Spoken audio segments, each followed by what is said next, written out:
Jaya Radha Madhava Kunja Bihari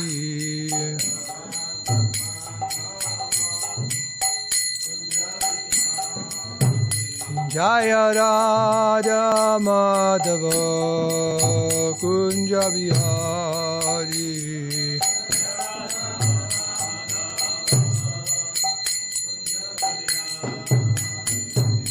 Gopi Janavallabha Girivardhari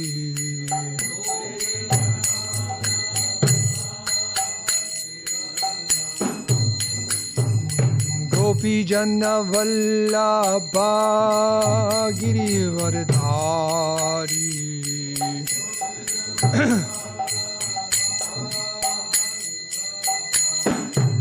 Yasodanandana Brajajanaranjana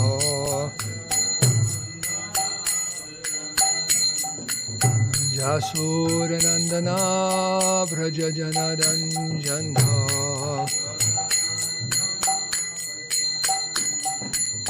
Jamunatira Vanachari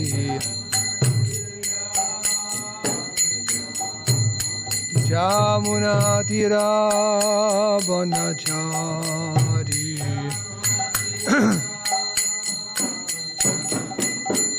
Jaya Radha Madhava Kunja Bihari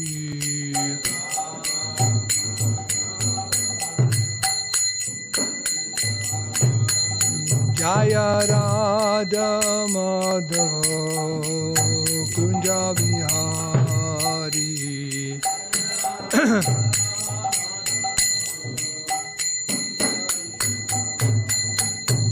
Gopi Janna Vallabha Girivardhari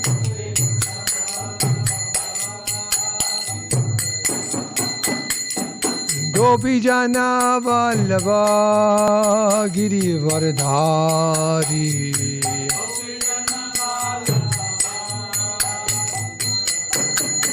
Jasura Nandana Brajajana Ranjana Jasura Nandana Brajajana Ranjana Jamunatira Nachari Jamunatira Vanachari Jaya Radha Madhava Kunja Bihari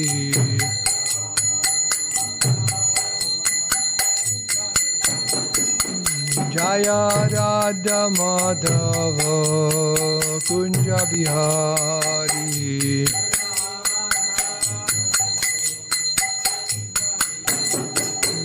Jaya Radha Madhava Kunja Bihari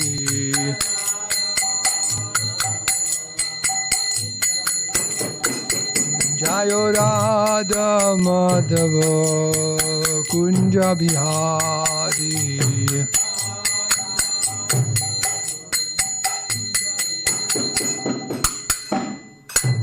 Sri Radha Madhava ki Sri Radha Giridhari ki jai Go Premanandi Jayo Vishnupad Paramahamsa Puri Braj Kajaja Shodhara Shri Srimad His Divine Grace of Vaicharana Ravinda Bhakti Vedanta Swami Srila Prabhupada ki jai Jayo Vishnupad Paramahamsa Puri Vraj Kajaja Shodhara Shri Srimad His Divine Grace Srila Bhakti Saranta Saraswati Goswami Maharaj Prabhupada ki jai Nantakoti Vaishnava Vrinda ki jai Grantaraj Srimad Bhagavatam ki jai Samveda Bhakti ki jai Go Premanandi all glories to the assembled devotees all glories assembled devotees all glories assembled devotees all glories Sri Guru and Sri Gauranga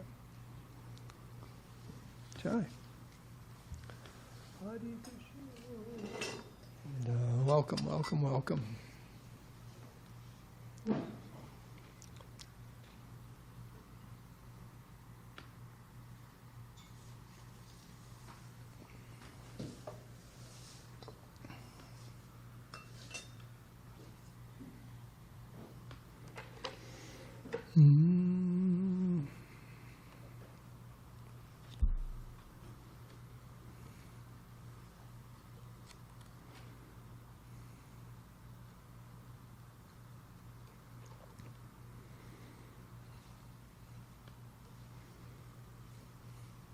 Temple president.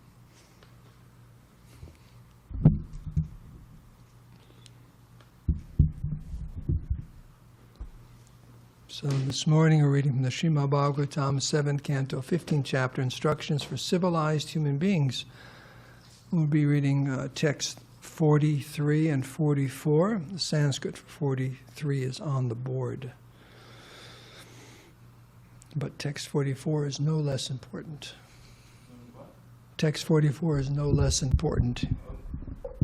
Maybe just reciting 43.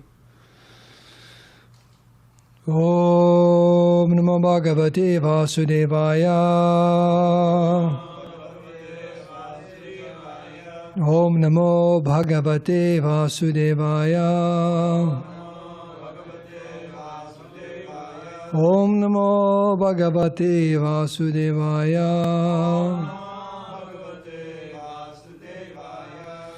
Rago, Dveshash, Cha, Lobash, Cha, Shoka, Mohao, Bhayam, Madaha, Mano, Vamano, Suyo, Cha, Maya, Himsa, Cha, Matsaraha, Rago, Dveshas, Chalobas, Cha, Shoka moha bhayam madaha mano vamano suyacha maya himsa chamatsaraha rago dveshas chalobascha shoka moha bhayam madaha Mano vamano suyacha Maya himsa chamatsaraha Rago dveshas chalobascha Shoka moha bhayam madaha Mano vamano suyacha Maya himsa chamatsaraha. Anyone like to chant?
Anyone else?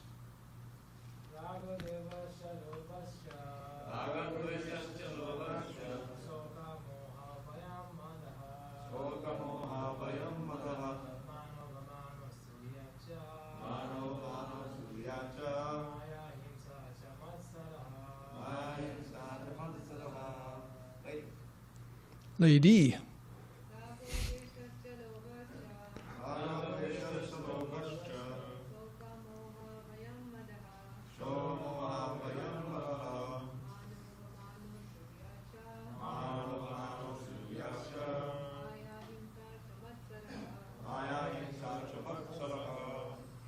Someone get a chair for Prabhu. You're going to sit there or you want to come forward? Someone get you a chair. Okay, the second verse. Raja pramada kshunidra shatravastva evam adaya rajastama prakitaya sattva prakitaya kvachit. So word for word. Raga, attachment. Dvesha, hostility. Cha, also. Lobha, greed. Cha, also. Shoka, lamentation. Moha, illusion. Bhayam, fear. Mada, madness. Manaha, false prestige. Avamanaha, insult.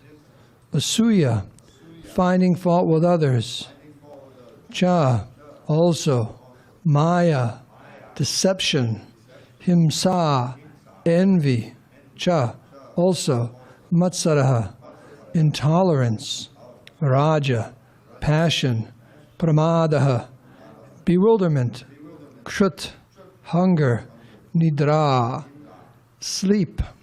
Shatrava, enemies. Tu, indeed. Evam, adaya. Even other such conceptions of life. Rajatama, because of the conception of passion and ignorance. Pakritaya, causes. Sattva, because of the conception of goodness. Pakritaya, causes. Kvachit, sometimes. So you go to a doctor's office and sometimes they give you a clipboard and you got to sign in, and, especially if it's your first time as a patient. And they always list all your problems. So it's like this list today. What are you suffering from? Oh, you got attachment, you got hostility, you got globe, right? It's like everyone in the material world. It's like, well, I got them all. So anyways, that's what we're going to talk about today. So, verse. In the conditioned stage, one's conceptions of life are sometimes polluted by passion and ignorance, which are exhibited by attachment, hostility, greed, lamentation, illusion, fear, madness, false prestige, insults, fault-finding, deception, envy, intolerance, passion, bewilderment, hunger, and sleep. All of these are enemies. Sometimes one's conceptions are also polluted by goodness. Purport, Srila Prabhupada. The actual aim of life is to go back home, back to Godhead. But there are so many hindrances created by the three modes of material nature, sometimes by a combination of Rajaguna and Tamaguna, the modes of passion and ignorance, and sometimes by the mode of goodness. In the material world, even if one is a philanthropist, a nationalist, and a good man, according to materialistic estimations, these conceptions of life form a hindrance to spiritual advancement. How much more of a hindrance then are hostility, greed, illusion, lamentation, and too much attachment to material enjoyment. To progress toward the target of Viṣṇu, which is our real interest, one must become very powerful in conquering these various hindrances or enemies. In other words, one should not be attached to being a good man or a bad man in this material world. In this material world, so-called goodness and badness are the same because they consist of the three modes of material nature. One must transcend this material nature. Even the Vedic ritualistic ceremonies consist of the three modes of material nature. Therefore, Krishna advised Arjuna, Trigunya Vishaya Veda, Nishtrigunya Bhavarjuna, Nirdvandva Nityasattvasto, Nir Yoga Kshema Atmavan. The Vedas mainly deal with the subject of the three modes of material nature. Rise above these modes, O Arjuna, be transcendental to all of them, be free from all dualities and from all anxieties for gain and safety, and be established in the self. Second chapter, 45th verse. Elsewhere in the Bhagavad Gita, the Lord says, Urdvam gachanti sattvasta. If one becomes a very good person, in other words, if one is in the mode of goodness, he may be elevated to the higher planetary systems. Similarly, if one is infected by Rajaguna and Tamaguna, he may remain in this world or go down to the animal kingdom. But all of these situations are hindrances on the path of spiritual salvation. Sri Chaitanya Mahaprabhu therefore says, Brahmanda Brahmite Konya Bhagyavan Jeev Guru Krishna Prasade Pai Bhakti Latta Bij.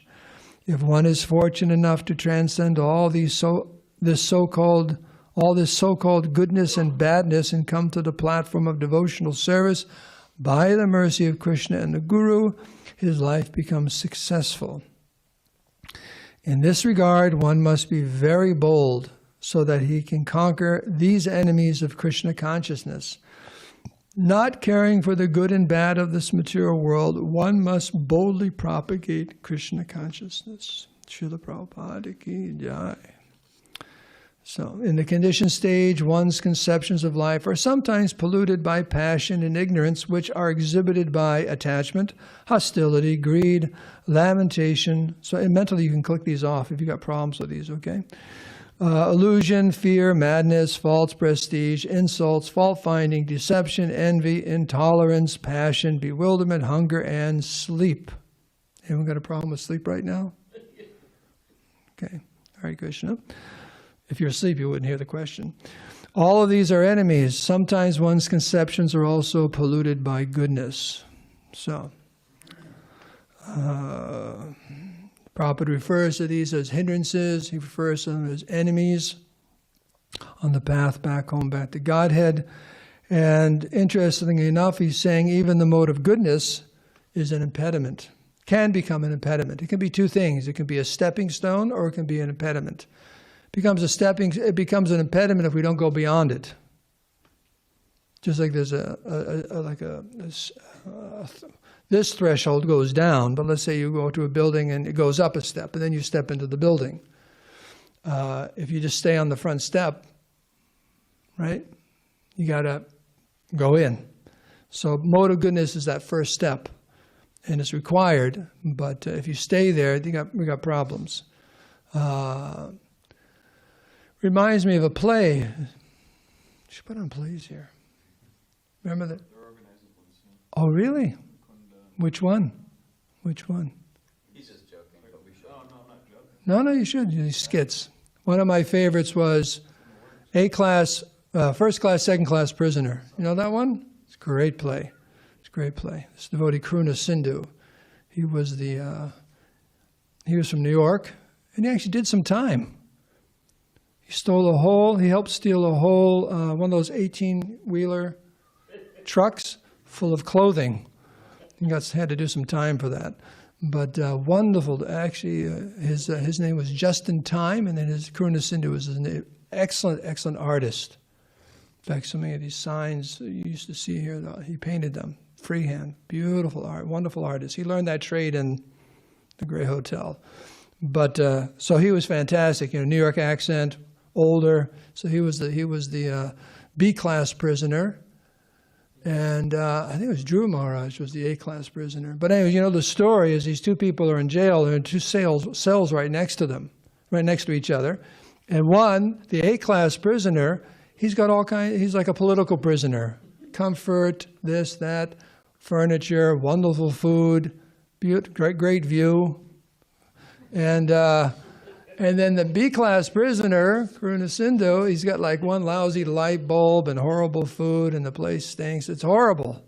So he wants to get out. So he's making this plan. So, as they do in those old movies, he fashioned a gun out of a bar of soap, like that. Actually, Dhruva Maharaj was the guard, because I remember we did the play. Maybe I was the first-class prisoner. I don't know. I was the director. But anyways, it's funny. Maharaj tells this story. I didn't see it. I was directing the play. With Dhruva Maharaj, he was dressed as a police officer. He had some kind of security outfit. And he came through that door. And Maharaj said when he came through the door, a few people went out that door. Because in the old days when the feast was free, we had all kinds of people here. But anyways, he came in, the guard. He comes in, and all of a sudden, like, Karuna has a soap, gun, and says, "Oh, you get in here and unlock it." And he puts him in there, right? He puts him in there, and gets the keys. So you got the keys, you can get out. You can get out of the cell and get out of jail. But what does he do? He goes to the cell. Actually, it was Kaviraj. Is he still coming? Do you think? Okay, he may be coming. That is Kaviraj. I think Kaviraj is there. He pulls the first class prisoner out of his cell. He gets inside it, locks the door. Because he's thinking, this is wonderful. This is where I want to be. I want to be a first class prisoner. He doesn't think I can get out. Like that. So anyways. So first class, second class prisoner. So mode of goodness is you're a first class prisoner in this. You're a prisoner in the material world. It's first class compared to second class. Actually, you got the modes of material nature. You probably have A, B, and C. One in goodness, one in passion, one in ignorance. But that's how the play goes. How foolish. He could have gotten out, but he's thinking, oh, let me stay in this very nice facility. So the philanthropist, the nationalist, the good person, the pious person, because of their piety, they're enjoying in this world. And of course, you have the whole world of the devatas, the heavenly planets. Why are they enjoying so much? Because of all their past pious activities. But they're still here. They're still in the material world. And the difficulty is that the modes of material nature are always in competition, as Krishna explains in what chapter of the Bhagavad Gita? Modes of material nature. What chapter? No, I'm asking Govardhan. What chapter is about the modes of material nature?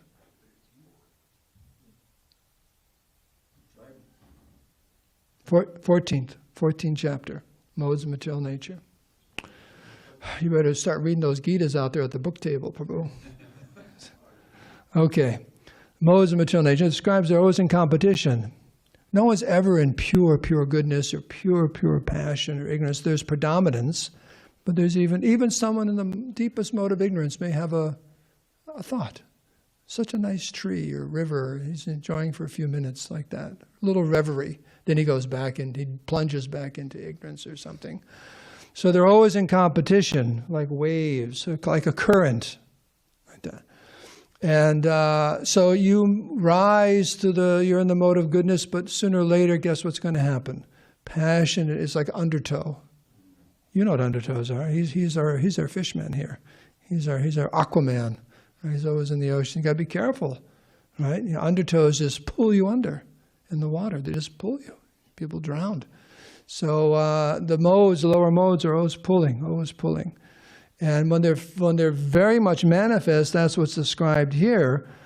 And hindrances, Prabhupada says, and then he says enemies.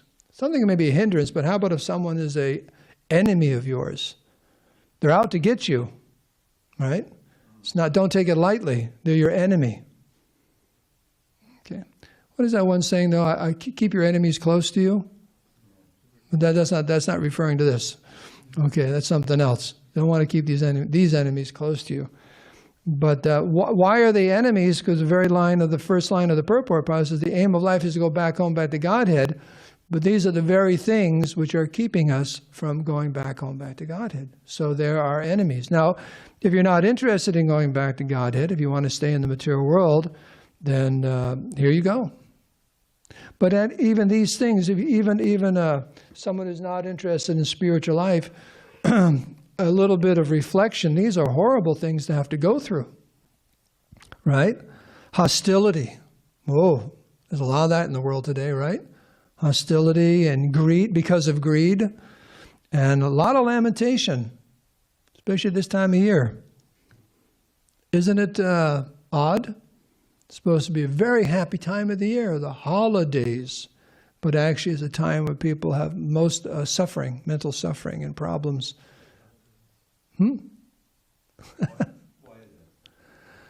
I think it's unmet expectations. Everyone's thinking, yes, but it's like that.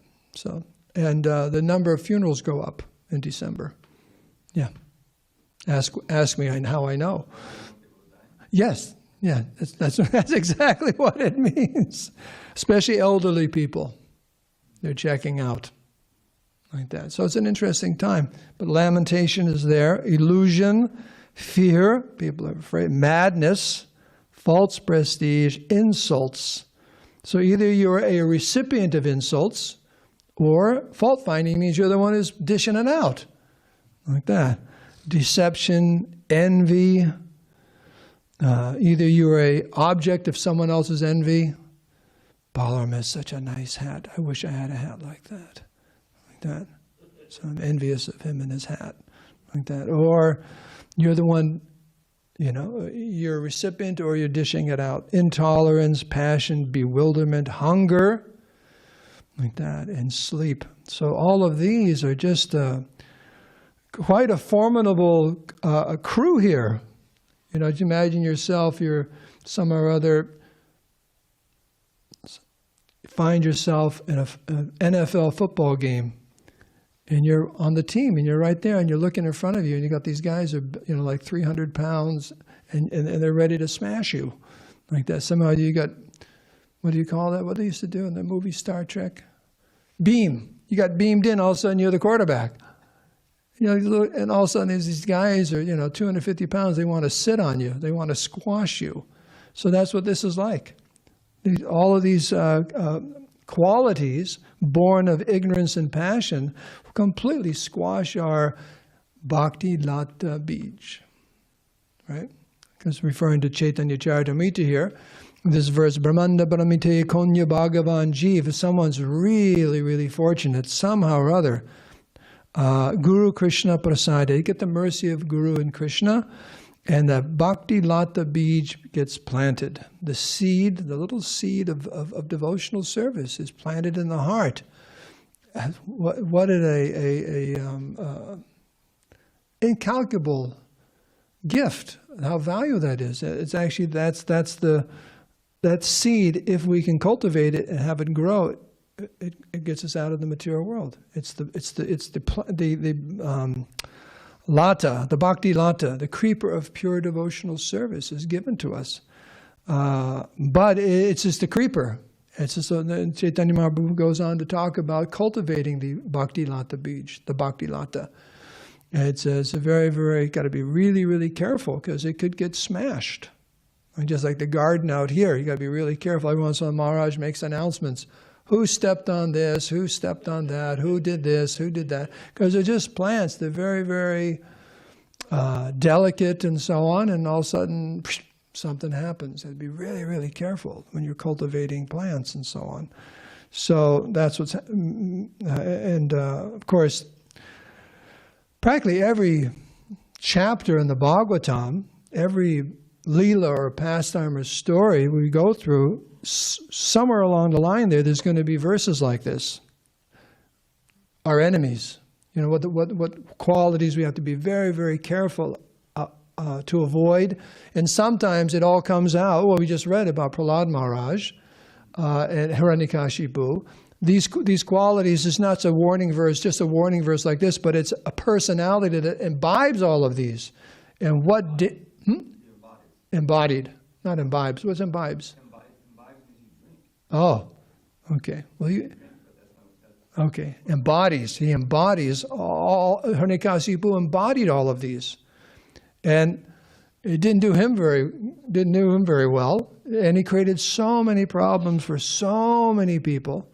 And then ultimately, because of his creating problems for Prahlad Maharaj, Lord Nrsingadev personally came. So. Over and over and over and over again, we are being informed about controlling the lower self by the higher self. And unfortunately, because of our bad association with the lower modes of nature, these influences, these qualities are there to greater or lesser degrees within our hearts. And we have to do something about it. Or else Krishna will never sit there. That's what the example is given, that the devotee cleanses his heart. It's a nice place for Krishna to sit. Just like in the morning, the devotees, they all take that green cloth, get it wet, put a little bit of eucalyptus oil on it, and they clean the asanas. The whole area, the simhasasana, the deities, and make it very, very, very clean for the Lord to sit, take his place. That's appropriate. So in the same way, the Lord is in our heart. It's not that He's gone, even though it's so dirty, He's there, but He doesn't manifest Himself. He becomes manifest to the extent our heart is clean, and these are the kinds of things we have to clear out. And of course, the number one chapter in the Chaitanya Charitamrita about all the things in the heart and cleaning the heart is what pastime? Gundicha temple. And that purport, that long, long purport, commentary by Srila Bhakti Siddhanta, whose appearance day is tomorrow. Disappearance day is tomorrow, right? Bhakti Siddhanta, disappearance day. And Mukunda Prabhu will be giving an exceptional class. I told you I'd say something about that. So I'm inviting you all to come here, like that. And fasting, so it says hunger and thirst, so you can enjoy some hunger and thirst tomorrow, like that, at least until noon. Hunger, not sleep, hunger and thirst. But how to get rid of, and what it is purific cheto darpana marjanam bhavamahadavagni devapanam.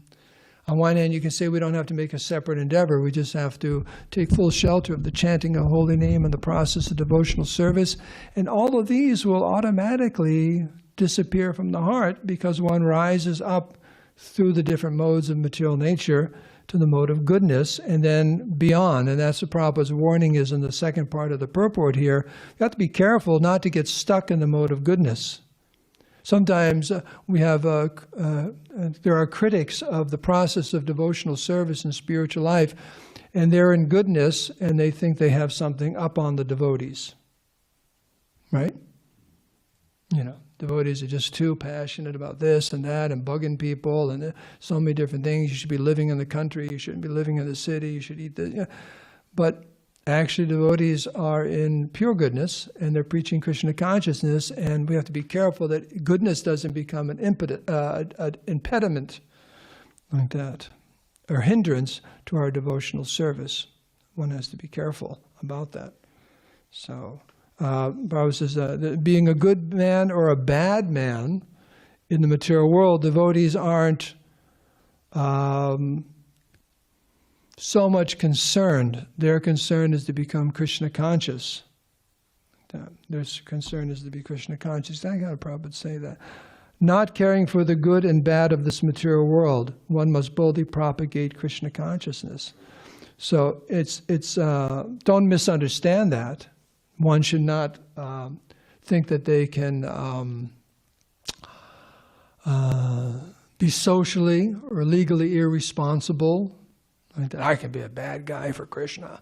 No, one has to be intelligent about that. But it shouldn't become an impediment. One's real business is to go back home, back to Godhead, and not become overly bewildered by the good and bad of this material world. We're trying to get out of the material world.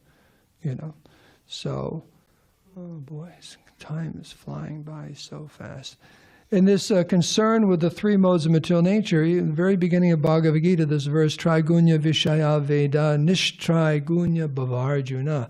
The Vedas mainly deal with the three modes of material nature. That's karma kanda. Gradually elevating yourself to go to the heavenly planets or a good future life. And Krishna's telling Arjuna, we're not really concerned with that.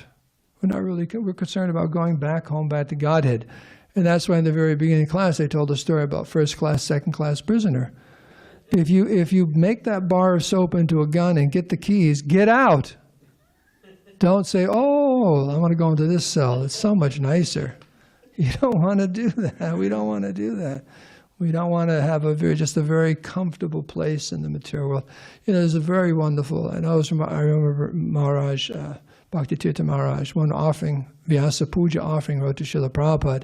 He took the position of being a demigod in the heavenly planets and saying, oh, here comes another ISKCON devotee. And it was a lament that, just by engaging in devotional service, so much punya is there. And if you want to go to, you don't attain perfection and you just land up in the heavenly planets. Uh-oh. So part of that offering was, oh, here comes another one, here comes another one. We missed it. We didn't push on to pure devotional service. We just benefited from engaging in devotional service and rising to the goodness, and so much. Krishna is so pleased by even a little endeavor. So what happened to us? We have some material desires, so Krishna just put us in the heavenly planets. Someone said, "Oh, that's really nice." No.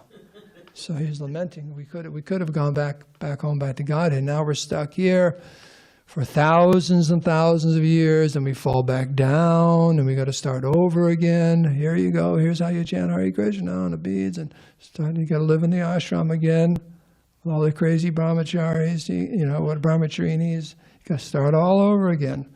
So we don't want to do that. That's what Prabhupada's warning here about the mode of goodness, if possible. We just stick. Prabhupada uses the word target. Lord Viṣṇu is the target. That's where we want to go. That's where we want to go, and always stay on target, and be very, very careful about these negative qualities, which are hindrances and our enemies. And if they bubble up, because they do bubble up, Prabhupada gives the example. I think it's right, probably in the scripture. It is in the scripture, or Vaishnava poetry. Sometimes you're sitting there on a lake, shore of a lake, and all of a sudden some bubbles come up. Some bubbles come up to the surface. Anyone ever seen that? Just come up like that. You check and see if someone's drowning, but that's not what it's referring to. Just some bubbles just come up from the bottom. So in the same way, we're just minding our own business, and all of a sudden, there's some bubbles up, some negative qualities come up. We've been in the material world how long? Sankashan, how long have you been in the material world? That's it? You're a newbie. Okay. Sometimes you'll see astrology will tell you whether you're an old soul or a new soul. Has anyone been told that? You've been told? Old soul, new soul. Oh, yeah, I'm an old soul too. I've been told I was an old soul. What does that mean? That means you've been here long enough to I've had it with this place. New one is like, whoa, this is wonderful. Let's go. Come on. We haven't learned yet, like that. So we've been here a long, long time, and all of those things are still in the heart. And then consciousness, called purva karma, right? Purva karma. There's impressions in the heart. Sometimes people ask the question, what's the benefit? Why is it that, how can Krishna is very cruel? People criticize Krishna, If we don't remember what we did wrong, how can we be accountable for it? We don't remember what we did wrong. We're punished for all kinds of things. We don't even know why. Just like they say, if someone does something wrong, you should, maybe not right then and there, but you don't wait too long to correct them, to bring it up and talk about it or whatever. It's not like so-and-so burnt an offering and then 5 years later you smack them in the back of the head. You remember you burnt that offering 5 years ago? What? Or you just smack them in the back of the head. You don't even tell them why. That's not nice. How are you supposed to learn anything if you don't know what you did wrong? That's the question. How are you supposed to learn anything if you didn't know what you did wrong? Okay? So that's Krishna's problem. We don't know all the things we did wrong, all of those millions and millions of lifetimes, so why do we have to suffer for it? But there's a thing called purva karma. You don't have to remember every single thing you did wrong. It's the mentality that's been developed because of all those activities that's being corrected. Do you remember everything you did in 5th grade? How about, just yesterday, let alone 5th grade. We don't remember all the things we did last week or whatever, but we did things. Good, bad, in between, and so on. We did them. But the point is, that's not important as all the individual things. It's the mentality we develop when doing those things. Okay? And Krishna's working on that mentality. That's where the happiness and the stress and the karma comes in, to adjust that mentality. We don't have to know every... In fact, if we did, we'd probably faint. Or worse. That'd be another thing. Just think about it. Give someone 80 years, how many things could they do hurtfully? How many hurtful things can you do in 80 years? How about 8 million? How about 8 billion years? And that's a lot A lot. You remember all of those? No, but there's something in the heart. The impressions are all there, a certain mentality, and that's what we're working on. That's why someone goes to prison. It's not important that every single thing they did wrong. That's not really important. What it is, what kind of person are they, and can we adjust that? Can we purify them? Can we help them come up and change their attitude towards society? That's what's important. Not that every single thing you ever did wrong, and that's what we're working on. That's what Krishna's working on. So, should we end here? Okay. Any questions or comments on these two verses? Ramapati, do you have a microphone?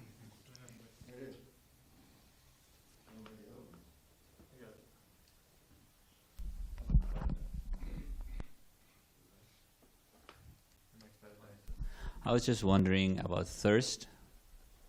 How is thirst our enemy? Like hunger or sleep? I mean, even that, everybody got to eat, everybody got to sleep. I mean, I guess Goswamis were beyond hunger and thirst. But well, sometimes hunger and thirst are referred to as whips.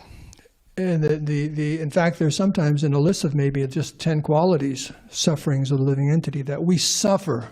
Like, you get whipped, ouch, it hurts.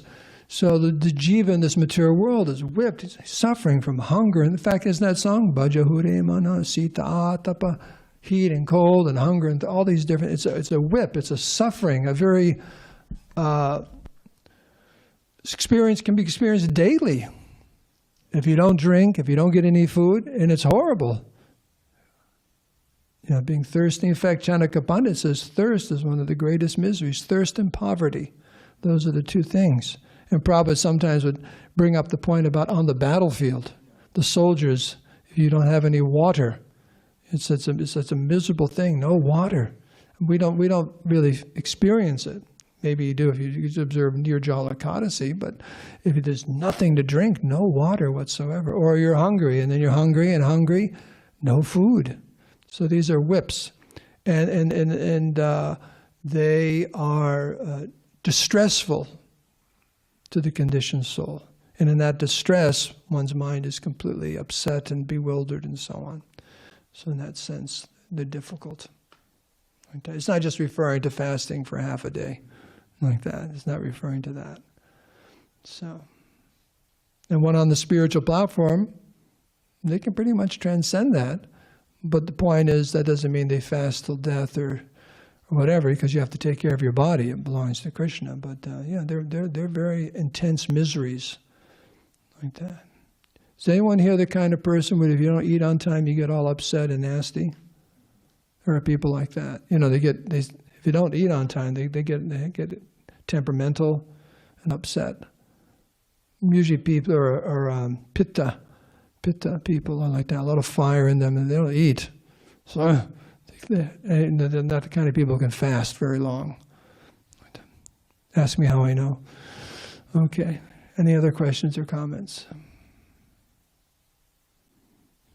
Okay. Yes, Prabhu. In the back there.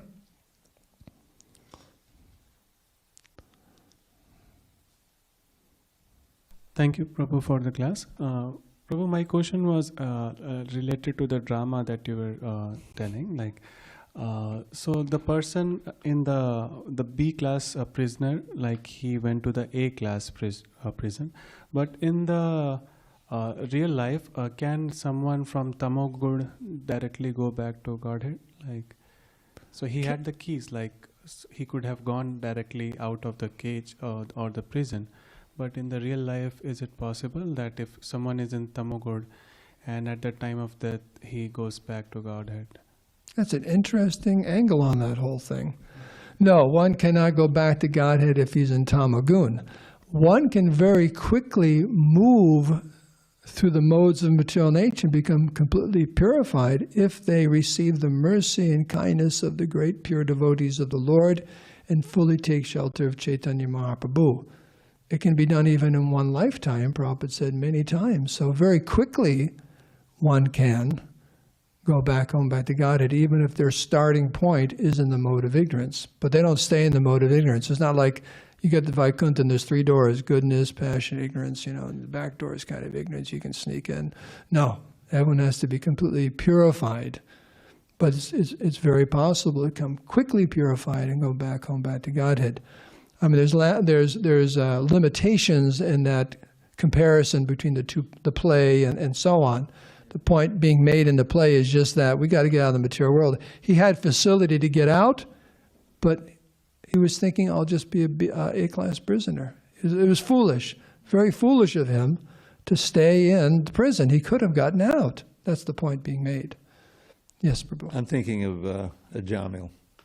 Now, a Jamil, you could argue, he was in goodness as a Brahmin, but he fell and he was controlled by the mode of ignorance back the whole life.